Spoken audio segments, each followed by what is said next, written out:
पश्चिम रेल्वेच्या डहाणू पर्यंत धावणाऱ्या लोकल सेवेचा खोळंबा झालाय। कारण पालघर स्टेशन जवळ काल मालगाडीचा अपघात झाला होता। रेल्वे रूळ दुरुस्त करण्याचं काम युद्ध पातळीवर सुरू आहे। अजूनही हे काम केलं जातंय। अप आणि डाऊन मार्गावरील डहाणू पर्यंत लोकल सेवा ठप्प असल्याचं कळतंय। लांब पल्ल्याच्या गाड्या सुद्धा उशिराने धावतायत। लोकल रद्द केल्यामुळे लांब पल्ल्याच्या गाड्यांना डहाणू ते विरार पर्यंत सर्व स्थानकांवर थांबा देण्यात आलेला आहे। तुम्ही सुद्धा जर या मार्गाने प्रवास करणार असाल तर आधी ही बातमी बघा, कारण लोकल सेवेचा काहीसा खोळंबा झालाय। लांब पल्ल्याच्या गाड्यांना डहाणू ते विरार पर्यंत सगळ्या स्टेशनला थांबा दिला जातोय।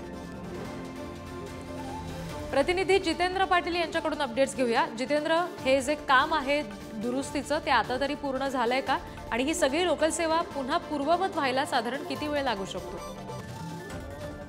तर काल संध्याकाळच्या सुमारास या ठिकाणी पालघरच्या रेल्वे स्थानकावर जे मालगाडीचे 8 डबे होते हे घसरले होते, आणि त्यानंतर जे आहे ते संपूर्ण जी रेल्वे प्रशासन यंत्रणा या ठिकाणी कामाला लागली होती।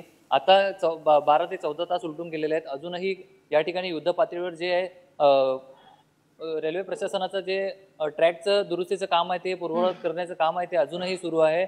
मात्र अजूनही किती कालावधी लागेल याची माहिती जी आहे ती देण्यास रेल्वे प्रशासनाकडून देण्यात आलेली नाहीये। आपण बघितलं तर गेल्या 14 पासून जो आहे तर अजून इथे जे काम आहे ते युद्ध पातळीवर सुरू आहे। येथील चाकरमानी असतील, विद्यार्थी असतील, यांच्या कुठली गैरसोय होऊ नये म्हणून ज्या एक्सप्रेस असतील किंवा मग मुंबईला जाणाऱ्या ज्या लांब पल्ल्याच्या गाड्या आहेत यांना आता विरारपर्यंत जो आहे तो थांबा देण्यात आलेला आहे। जी जितेंद्र, ज्या रोजच्या गाड्या आहेत ज्याच्यानं चाकरमानी रोज प्रवास करतायत आपल्या ऑफिसला पोहोचायला किंवा शाळा कॉलेजला पोहोचायला, त्या कुठल्या गाड्यांवर परिणाम झालाय का?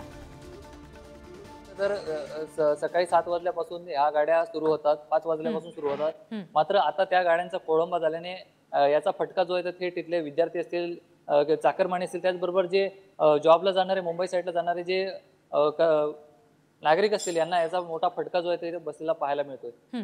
निश्चित, आणि एकंदरीत हे काम आता लवकरात लवकर पूर्ण होऊन लोकल सेवा पूर्ववत होणं फार आवश्यक असेल। जितेंद्र, धन्यवाद ही सगळी माहिती दिली त्यासाठी।